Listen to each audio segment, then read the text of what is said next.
Mothra and Godzilla are known to share a symbiotic relationship that dates back thousands and thousands of years. Like the real-world creatures who get into symbiotic relationships, these two also benefit from each other. Yes, there are other kinds of symbiosis, but we are not here for a lesson on zoology. We are here for cryptozoology. So Mothra is all about life and rebirth, while Godzilla is all about justice and balance. But the two of them need each other to achieve the bigger goal, which is the well-being of Earth as a planet. You could say that they somewhat represent the yin and yang of the monsterverse. So in this video, we will explore the relationship between these two magnificent kaiju, their symbiosis, why they need it, and how it has impacted Godzilla in the universe. Let's get started. Before we go into our explanation, we have a very small request. If you like our content, please support us by subscribing to our channel. This is a small click for you, but for us, it means a lot. Thank you. Let's begin.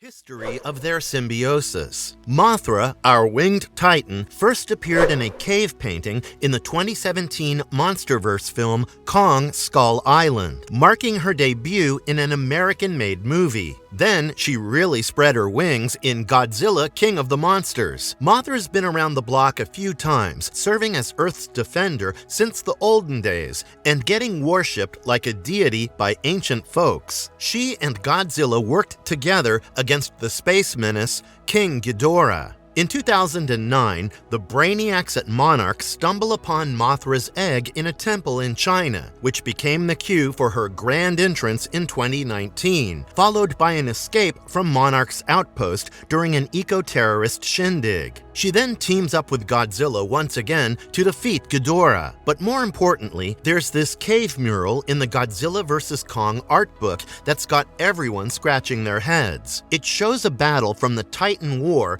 with what looks like a flying Godzilla. Theories are buzzing. Is this the MonsterVerse's take on Space Godzilla? Or is it Mothra getting artsy? The mural's a bit of a puzzle, but Mothra and Godzilla are tight, so her being in the mix wouldn't be a shocker. Maybe she's giving Godzilla a lift. Hard to say, really. Some folks reckon Mothra and Godzilla might have pulled off a fusion dance thousands of years ago. Think about it. In King of the Monsters, Mothra gives Godzilla a fiery power-up with her dying breath. If a bit of Mothra can chill inside Godzilla for a hot minute, who's to say they didn't merge on a grander scale in the past? As for the Titan War, there's another mural from the opening credits with Godzilla, Kong, a skull crawler, and a Mothra look-alike seemingly in battle positions. If that's our girl, Mothra, she was likely rolling with Team Godzilla. They've got a history of team-ups, so it's not a stretch to imagine them joining forces during the Titan smackdown. All this mural mystery and ancient Titan lore are prime material for Godzilla vs. Kong 2. The sequel's set to dive deeper into Titan history, so we might just get the lowdown on Mothra's role in the Titan War and why everyone was duking it out.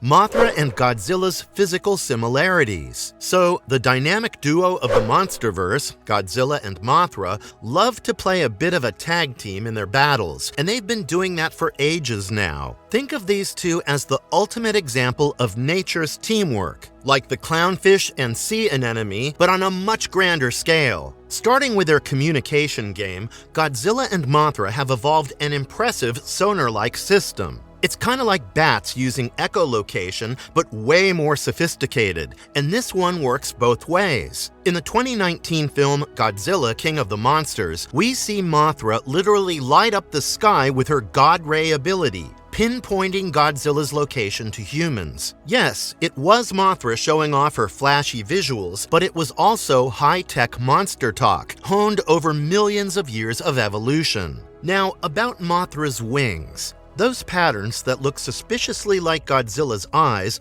look the way they do for a reason. Compare Godzilla's eyes and Mothra's wing patterns side by side. It's like how some butterflies have eye-like patterns on their wings to freak out predators. Mothra's sporting these Godzilla eyes to potentially intimidate any beast that dares to mess with her. It's as if she's saying, "Back off, I've got Godzilla on speed dial. This mimicry is a brilliant example of how creatures adapt the features of their allies or even predators for survival, just like how some harmless snakes mimic venomous ones to avoid getting eaten. When Mothra dies, she goes out with a bang, transferring her energy into Godzilla. This gives him a serious glow, literally. He turns into Burning Godzilla, all aglow with fiery orange cracks and enough heat to cook a barbecue from a mile away. This power boost lets him unleash his ultimate move, a nuclear pulse with Mothra's wing silhouette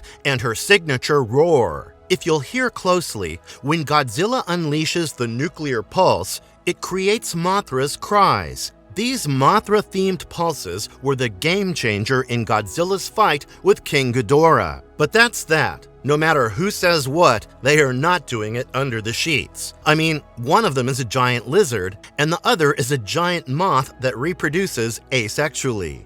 Why do they need this symbiosis? These ancient kaiju are like the odd couple of the monster world, but with the sonar and the similar patterns, etc., they have a solid thing going. But there's a lot more to the story. First off, Mothra's got this cool reincarnation trick up her wing, so every time that she dies, she comes back and remembers everything about her old life. So it's like she has the same consciousness within her, even if she may have a different body. That means she and Godzilla, or the Big G as we like to call him, have been tight for millions of years, despite her many, many rebirths. Ancient cave paintings show them side by side, taking on other monstrous threats, almost as if they were the Batman and Robin of kaiju. So why this dynamic alliance? Well, it all boils down to mutual benefits. Mothra, the guardian angel of the kaiju world, is all about protecting humans and the Earth. She's even got a side gig protecting certain human tribes that return the favor by guarding her egg. Godzilla, on the other hand,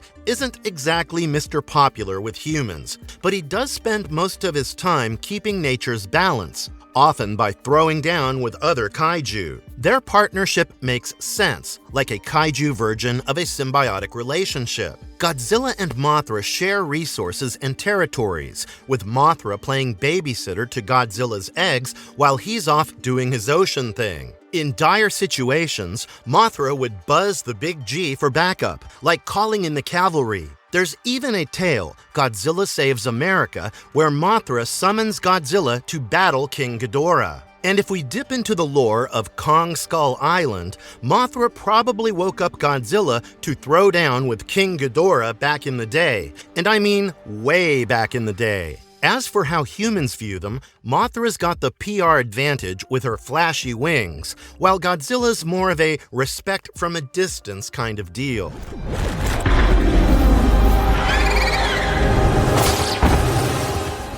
Mothra and Godzilla in films. Back in 1961, the movie Mothra started things for this epic monster partnership. Directed by Ishiro Honda, it introduced us to Mothra as a deity worshipped on Infant Island. The drama unfolds when Mothra rampages through Japan to Rilisica to rescue her fairies, the Shobijin, from kidnappers. Mothra vs. Godzilla in 1964 brought the two titans face to face. Here, Mothra's egg becomes a tourist spectacle in Japan. Despite nearing the end of her life, Mothra confronts Godzilla to protect her offspring. In the same year, Ghidorah hits the screens. Initially, Mothra faces Ghidorah alone, but eventually inspires Godzilla and Rodan to join her in a historic monster alliance against a common enemy. 1966's Ebirah, Horror of the Deep, saw Godzilla and Mothra on opposite sides again. After defeating the titular sea monster and a terrorist group, Godzilla, still charged up, clashes with Mothra. But she's more focused on rescuing humans from an impending island disaster. Destroy All Monsters in 1968 brought a twist. Mothra, living peacefully on Monsterland, falls under alien control and attacks various cities. Eventually, she joins forces with other kaiju to defeat King Ghidorah and the alien Kilox. Fast forward to the Heisei era in the 90s, starting with Godzilla vs. Mothra in 1992. This film saw Mothra's triumphant return, battling Godzilla and another ancient monster, Batra. It ends with Mothra flying into space. In Godzilla vs. Space Godzilla from 1994, Mothra only makes a brief appearance, encountering Space Godzilla in space and alerting Earth about the impending threat. The Rebirth of Mothra trilogy then gave Mothra her own spotlight. Starting in 1996, these films presented Mothra as the last of her kind, battling various monsters to protect her offspring and the planet. The trilogy culminates in a battle with Ghidorah, showing Mothra's evolution and heroism. The Millennium Era saw Mothra in 3 more Godzilla films. In Godzilla, Mothra, and King Ghidorah, Giant Monsters All-Out Attack, she's one of the ancient guardians, battling an evil Godzilla. Godzilla Tokyo SOS features Mothra protesting against Mechagodzilla's creation, eventually dying in battle but leaving behind an egg. The final appearance in this era was in Godzilla Final Wars, where Mothra fights against Gigan and helps Godzilla defeat a Ghidorah variant, proving her resilience and strength. How did Mothra's sacrifice impact Godzilla? In Godzilla Dominion, crafted by Greg Keyes with art by Drew Johnson, Godzilla embarks on a world tour in search of a new home after his old stomping grounds were destroyed. His search leads him to this eerie island with all these spiky rocks. As Godzilla's taking in the sights and sounds, he's hit with this enlightenment moment. He's vibing with the rhythms of nature, growth, decay, the whole circle of life deal. And then he spots Mothra's spectral image in the sky. It clicks to him that Mothra's ultimate sacrifice wasn't just a lifesaver, it was a total game changer, giving him a fresh perspective on life, the universe, and everything. In Monsterverse, Godzilla's the big boss, the alpha of all titans. He's usually in the ocean depths, popping up only to keep other titans in check and throw down for Earth. But post-Dominion,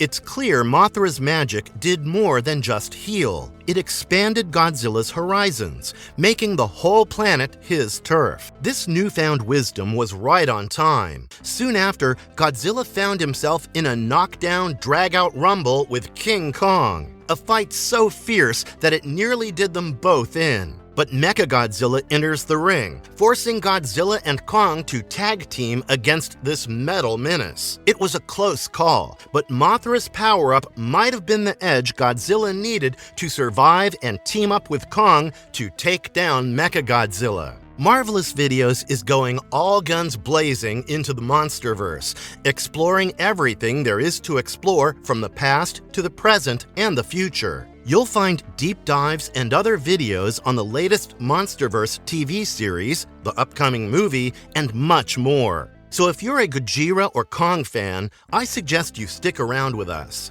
And if you liked our content, don't forget to leave a like and subscribe to us if you haven't already. Have a good one, and be safe. Thanks, everyone.